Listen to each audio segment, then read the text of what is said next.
All right, hello. This is video number 3 of 4, introducing the Bozeman Investor Club. Trying to figure out this glasses glare thing. So the first video I did like this and glared the screen, and the second video I did without glasses and just wrote really big speaking notes. I'm going to do the nerdy librarian thing now. I'll try that. So anyhow, I really want to dig into the meat and potatoes today of the Bozeman Investor Club. Just really talk about the types of investments we look at, what our focus is. This isn't just about, hey, let's get rich. Okay, awesome, great. We'll just talk about anything. We really do try to focus in and narrow the focus. And I'm trying to broadcast this to a lot of people, but really the type of person that would gravitate towards our club is probably like maybe 1 in 100 or maybe 1 in 10 at least. So I'm looking for a specific type of person that would benefit from our club. There's a lot of people that would not benefit from our club. So we talked last week about how it's not for everyone. There's some risks with building wealth, and there's kind of we talked about the Mother Teresa example, and I don't remember if I gave this example, but let me just throw it out again. There's another example of how people manage their wealth in a way that is still very beautiful, and there's nothing wrong with it. And that is that they work their whole lives as an employee or maybe even a small business owner and never really build any significant wealth to speak of. But they make a decent living. They provide for their family. And they provide a service to their employer as a good employee, and they also provide a good service to the clients of the company they work for. And that's great. And they're serving other people, they're benefiting other people, and they don't necessarily build any real wealth to speak of, like I said. Maybe they set a little aside, rainy day fund, maybe set a little aside for their twilight years. But generally they just work, make a living, and there's nothing wrong with that. That's perfectly fine. That's perfect, and that can be very beautiful, and you can lead a very joyful, happy, abundant life that way. There's nothing wrong with that. So I just want to put that out there that, this isn't, I think when you start talking about the kinds of ideas I'm talking about with wealth, it can be unsettling to people. They start to go, oh, I hate my job. Yeah, I want to get out. I want to find, and it just makes them discontent. So definitely chase your passion. And if your passion is your work, that's great. That's a great thing. And there's, like I said, there's nothing wrong with never building wealth. There's nothing wrong with that. And it can be a very beautiful thing. So today I want to dig in though to the 5 principles of our club, or maybe 5 principles of our club, and I'll list them off really quickly here. So principle number 1 is that we are not an online group. This is a face-to-face. This is a local club. It's for Bozeman folks only. This is not financial advice or some system that you can use. This is it's about education. This is not a get-rich-quick scheme, and this is not about capital gains. I can't bend my pinky down. This is not about capital gains, and this is not about creating a job, a high-paying job. So those are kind of the 5 main points I want to go over, and they're really buried in our mission statement. So our mission statement is we encourage and educate each other. So this isn't about me throwing my ideas, although I do pick the guest speakers and stuff. But if the group wants, if members want certain speakers or to cover certain topics, that's where we go. So it's about a group, the group educating and encouraging each other to build passive investment income. That's our mission. Educate and encourage each other to build passive investment income. So number 1, we're not an online or some kind of social network program or some kind of whatever. This is about face-to-face interaction. It's about developing personal relationships. One of the things that you'll find is that building wealth is not easy. It takes guts, it takes courage, and sometimes sometimes building wealth is not right for everybody. I've hit that home several times, but sometimes it can be right for somebody, but they just can't take the leap. They just can't seem to move, and they just need a little encouragement, a little, hey, you can do this. You're capable. You're smart. You can do this. You can, take action. Take baby steps. Whatever. Just kind of that encouragement. So the encouragement part of our mission statement really is about, hey, we're face to face. We get together, we meet, we develop relationships. It's a great place to find accountability partners or mentors. There's a lot of people that meet outside of our club that met through our club. You know, hey, we're going to meet for coffee once a month and talk about our goals and our strategies and kind of try and push each other and just hold each other accountable. So it's not online. It's face to face. That's number one. Sorry, number one. The second thing is it's not financial advice. I'm not a financial planner. I don't have any any financial planning or financial advising certifications. This is education. So the education part of our mission is this is just a sharing. This is a sharing of ideas. It's where we can come together and talk about, hey, here's what I do. Here's what I do. Okay, how's that work? How's that go? What do you do? And sometimes we do bring in, there's no products being sold here by the club, but sometimes we'll bring in guest speakers that are selling a financial product. And I'll say this over and over again every time that somebody, whether it's a guest speaker that's selling something, or there might be a club member that says, hey, I'm working on this, I'm looking for a partner. You know, I say this over and over again. The club does not endorse in any way any investment opportunity that's brought up here. But we do want investment opportunities to be brought up. We just want to make sure that you understand you are the quarterback of your team. You know, yeah, you need to run it by your financial advisors and your financial experts and your tax experts, and make sure you understand exactly what's going on and make sure you do your due diligence. So it's very much about education and ideas, but it's not about advice. You're the one to advise yourself and build a team that can advise you. So number three is it's not a get-rich-quick scheme. And I said this isn't about a system, but really there is a system underneath this. I'm going to tell you how to be wealthy. This is it, right? You ready? This is the gold. Actually, it's not gold. Gold's got nothing to do with it, okay? This is the good stuff, though. Live below your means. You know, either figure out how to earn a little more money or spend a little less money, live below your means. Take that extra money and invest it in something that produces investment income. That's it.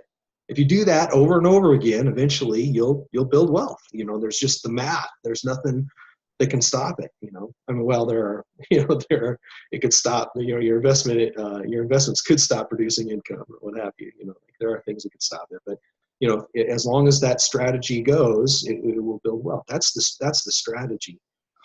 And so living below your means, I mean, not many people can do it. Like probably 20% of Americans can actually do it.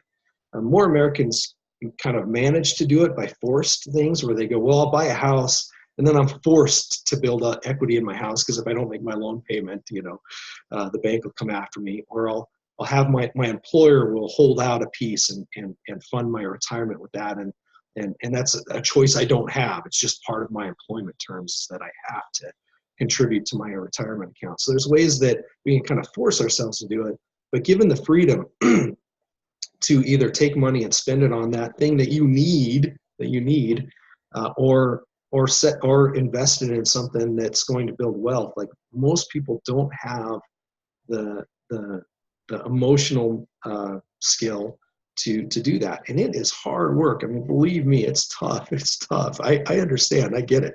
This does not come naturally to me either. I have needs. I have things that I'm sacrificing. I'm giving up, and it's challenging. So it's not easy to live below your means, but also even just to invest in things that produce income, like that takes a kind of guts and a kind of motivation that is hard to come by. It's challenging, very challenging. So let me just say that building wealth, and especially building wealth the way our club members do, it takes grit, it takes sacrifice, it takes hard work, and it takes time. So this is not a get-rich-quick scheme. That's number three. Sorry, number three. So number four is that at 4 and 5 I'm going to talk about together. So 4 and 5 this is passive investment income. So passive means it's not active, it's not a job, and income means it's not capital gains. So when we talk about investing, a lot of people say, well, I buy mutual funds. Most mutual funds, not all, but most mutual funds do not pay any dividend. So any money there is profits, there is income buried inside it. The companies are making profits, but that profit gets reinvested in the company, or the mutual fund takes those profits that are paid in stockholder dividends, and they buy more stock. So what you're buying is shares of a mutual fund that do not pay any income. So the plan is, and it's not necessarily a bad plan, but the plan is I'm going to buy this mutual fund at this price, and it's going to grow to this price, and I'll sell it at a higher price. That is capital gains. That's not income. So our strategy is income, income, income, investment income, cash flow, cash flow, cash flow, dividend, dividend, dividend, whatever you want to call it. But it's not capital gains. It's not about building capital gains or building equity or building net worth. It's about the investment income. So mutual fund, so hopefully that gives you an understanding what I mean when I say capital gains versus income. It's also not about a job. There's a great book, The Millionaire Next Door, and it talks about how, like, a lot of people that are millionaires, you wouldn't know they're millionaires. They just kind of go about their lives, and they live, kind of relatively, they're driving their kids to soccer and doing all the things everybody else does. And you wouldn't know they're millionaires. They don't live flashy lifestyles or anything. And so, and in the book, he talks about different attributes that millionaires have that seem to be more common with millionaires. There's no one size fits all, but there is some things that you go, well, most millionaires, and one of them, by the way, is live below your means. It's like all of them live below their means. Because if you don't, you end up spending that, you end up losing that $1 million eventually. So. But he also talked about how a lot of them, not all, but a lot of them built their wealth through small business ownership. Either they built a business or they're business owners or what have you. But small business or business ownership is a great way to build wealth for sure. But most small business owners, they work 40, 50, 60, 70 hours a week, right? They really work hard. And so that's active income when you're working for a salary. On the other side, you have passive income. So really there isn't like active and passive. It's really kind of this spectrum in between. So we tend to at least want to lean more towards the passive side. So the passive side is I'm just going to throw money to my broker and let him or her invest it and not worry about it. The active side is you're putting in, you only get paid when you put in time. That's a W-2 job, right? And so, somewhere in the spectrum in the middle. And so business ownership can kind of be, well, some of my income is just profits from the company and some of it is pay. But it's, definitely if it's a business where you're putting in more than 40 hours a week or maybe even more than 20 hours a week, it's very much on the active side. And some of the investments we'll talk about are not truly passive, that our club focuses on. You're like, oh my gosh, that takes, I got to hire a property manager or hire this or that. And it still takes a little bit of work, but it's at least more on the passive side. And that business owner that is working 70 hours a week, they could hire a good manager, or probably if they're working 70 hours a week, 2 good managers. They could hire 2 good managers and become a semi-absentee owner. They still would have to meet with those managers maybe a couple hours a week. And when one of those managers quit, they'd have to put in a big chunk of time to hire a new manager and train them up and get them going. But you can take a business that's very active, that you're putting in 70 hours a week, and move it more to the passive side as well. So that's really our focus is passive and income, not capital gains and not a job, right?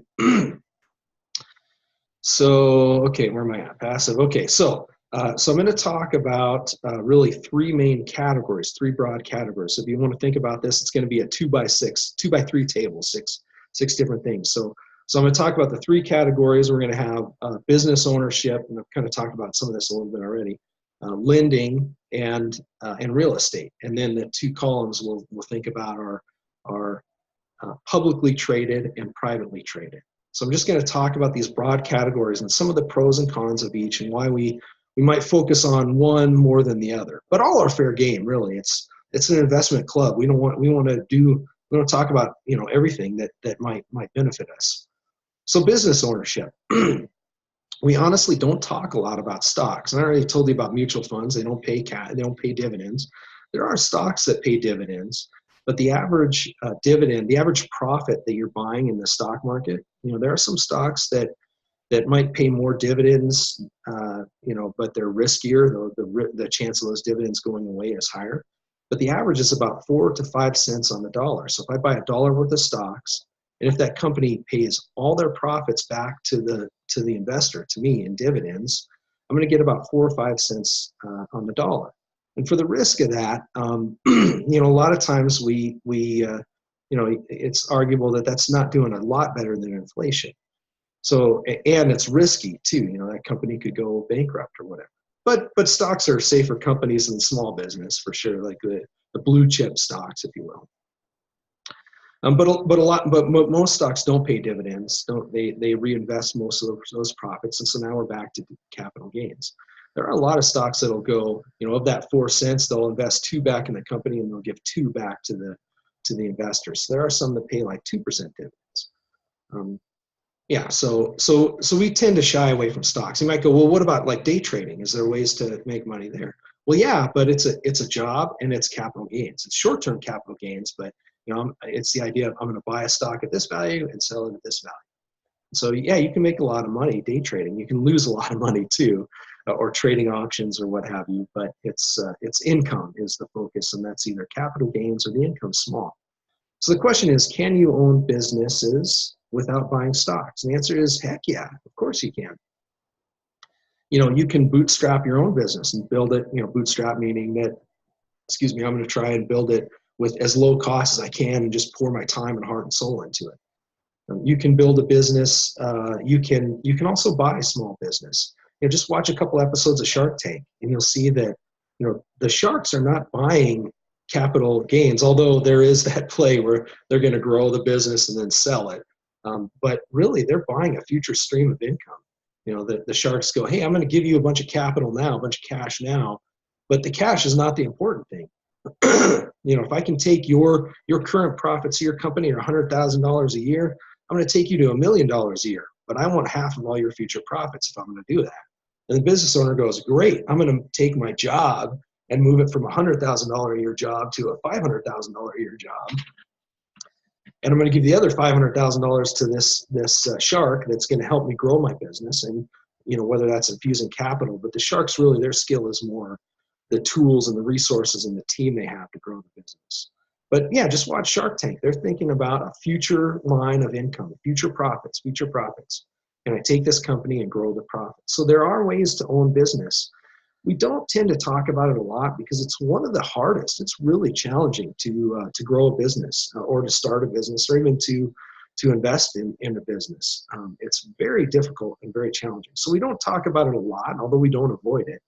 We don't talk about it a lot because it's very challenging. It takes a very unique skill set, and it tends to be risky. I mean, if the profits go to zero, the company's worthless. That's it. You know, so that's business ownership, public and private. We rarely talk about public ownership. We talk some about private. So what about lending? The public version is you buy a bond, and either you're getting 3 or 4% interest on that bond, or it's a risky bond and it takes some skill to invest. So we generally don't talk about that. Again, it's either low return, well, it's low return. So can you get higher interest rates? Well, heck yeah. How many of you have a car loan that you're paying, 6% interest on? How would you like to loan to your, Aunt Sally loans to her nephew, Fred? Hey, Fred, you want to buy a car and you need a car loan? You're going to pay $1,000 fee to start the loan and 6% interest. Well, I'll waive the $1,000 fee, but I'd like to get 6% interest, and I got money sitting in an account not making a lot. I'll loan you that money and you pay me back. And then, Aunt Sally has her investment protected because she's going to make her nephew buy full coverage and list her as co-insured. So if he wrecks the car, she gets paid. And if he doesn't make payments, she's going to have that heart-to-heart talk with him and say, hey, if you don't catch up on these payments, I'm going to take the car. And then she takes the car, sells it, and gets her money back if she wants to. And one of the cool things about privately traded stuff is there's a lot more opportunity for graciousness and for relationship, which that's kind of something that I love about it. But it is more dirty. It is more messy. You're closer to it. You're not insulated from it by brokers and things. So you can, but generally private lending, it's either small amounts with high rollover, so you're constantly originating new loans, and it's very it ends up turning into a job very easily. So there's high rollover. It's also very easy to be illegal when you're private lending. There's a lot of rules that protect the borrower, and it's very easy to suddenly lend money and not realize that you're doing it illegally, even if you're being very fair and helping someone out a great deal. And also, it can take big capital. You know, if you go, well, I want to get away from these high turnover loans, what about mortgages? I mean, most people understand like a 30-year mortgage. You know, how would you like to be on the bank side of a 30-year mortgage? You know, that'd be great. You got a 30-year stream of payments. You know, that's awesome. But think about how much capital that takes. You know, someone, you know, a typical mortgage, you know, for a, you know, medium-sized home, you know, the homeowner is going to borrow $200,000. Like, that's a big chunk of money. So we do talk about it, but it's not probably our biggest category. So I'm kind of leading to, we do tend to focus on real estate a lot. And it's not that it's our only thing we talk about, but we just tend to focus on it. And there is a public version of that, a REIT, a real estate investment trust. So you can invest in real estate. But again, those are paying out, you know, 2, 3, 4% typically. And so usually it's like 2% profits from the rent of the properties they own, and maybe, you know, 2% appreciation is kind of what the return looks like. So it's really more like 2% cash flow. And a lot of them don't pay dividends, although some do, but they're low. Yeah. And so we tend to not talk about those a lot. But we do tend to talk about investing in real estate a lot. And why? Well, it's not as risky. You know, business profits dry up, poof. You know, the value of your business is zero. It's gone. You know, bonds, the borrower doesn't. You know, it's easy to be illegal, or to, you know, the borrower doesn't repay, and you can get into trouble. Although maybe it's not any less risk than lending. It's the same risk as lending. But the pathways to cash flow, to income, are a lot easier. There are some pathways. You know, the typical pathway is, well, you know, I'm gonna buy a single family home and get, you know, 20% down payment on it. You know, like that's one pathway. And easier, that's actually kind of hard. Homeowners drive up the prices of homes so that the income gets very low. So it's hard to find low priced homes, but you can find low priced apartments. But, you know, then you think about, well, apartments, once you get into multifamily, bankers like 25% down. So now you're talking about a 25% down payment on a $50,000 property. Suddenly that's a big chunk of money. You know, but there's like one example. I don't strongly recommend this. You know, if you're getting in with no money down or low money down, it's more challenging. It's more risky. But there are pathways to start sooner. So like there's the house hack. You know, if you're a veteran, you can get a VA loan. If you're in a rural area, which the only urban area in our area is Bozeman city limits. So as long as you get outside of Bozeman city limits, you may qualify for a USDA rural assistance loan, which is zero down, can be zero down. And you can buy a single family home, but you can also buy up to 4 units on these loans. And so you could buy a duplex or a fourplex and live in one and rent the others out. And as long as you do the math and buy it right, you can collect enough rent to pay all the bills. Now, you might have to charge yourself rent too, but you can collect enough rent to pay all the bills, pay your mortgage, and have some cash flow, some investment income left over with no money down. Boom. You know, so it can be done. It's tricky. It's dangerous. Debt's dangerous, but there are easier pathways. So we tend to talk about real estate a lot because it's easier to get into. And private ownership of real estate can have those higher returns. It's maybe not as high a return as the business potential, but the losses are maybe less or lower risk. Although there's still risk, it's still real risky. So that was a lot, okay? But I just wanted to give you an idea of the types of things our club deals with and the types of investment strategies we employ and talk about. And there's no real rule here. We kind of talk about anything, but you can see the theme. We tend to shy away from privately traded investments. We tend to gravitate more towards, we tend to shy away from publicly traded investments and tend to gravitate more towards privately traded investments where we have more control over it and more direct involvement in it. which can be challenging. It takes more time. It can be more risky. It can be less risky too. You're not at the whim of the board of directors. You are the board of directors. So, if the board of directors decides to shut a company down and you're like, no, I wish they'd try to keep going. You get to make that choice as when you're the owner, when you are the board of directors.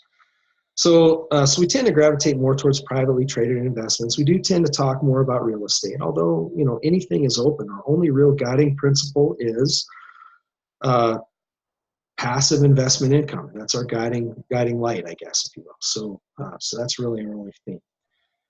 So again, it's not for everybody, and some people, I do want to caution you too. There's a way to build wealth without being in a club like mine or investing the way I do. Some people, I want to be careful. Just closing comments here. I want to be careful not to make everybody disconcerted. A lot of people go, yeah, gosh, I wish I'd be wealthy then because I hate my job or whatever. Da da da. Well, there are some people that again can be a very beautiful thing, and they can build wealth by just going, hey, I'm good at what I do. I make a good living. I provide a great service to people. And I just want to throw all of my passion and energy into my job. And I'll just make sure that I throw a good chunk of that at my investment broker and let them worry about it. And you can still build wealth that way. You might have to throw a higher portion of your income at the business broker, but you can do it. That's still a way to do it. And it's still kind of that idea of I'm benefiting the most people by not, burning a bunch of time and energy and emotion thinking about investing. So that's perfectly fine. And that's a very good thing. And there's nothing wrong with that.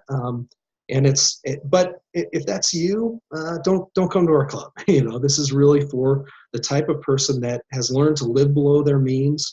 They're thinking about building the passive investment income. They like that focus on the income, and they've been able to create not only margin in their budget so that they're living below their means, but margin in their time so that they can spend a few hours a week thinking, studying, learning about these more privately traded investments. So if that's you and you kind of like some of the themes that I've talked about as far as the types of investments, and then watch for video number 4. I'll talk a little bit more about just the club and how it works in my last video tomorrow. And come to our meeting this coming Monday, November 12th at 6 p.m. Again, you can find out more at BozemanInvestorClub.com, or you can find us on meetup.com by searching Bozeman Investor Club. Okay, have a great day and get out there and make some passive investment income. Thank you.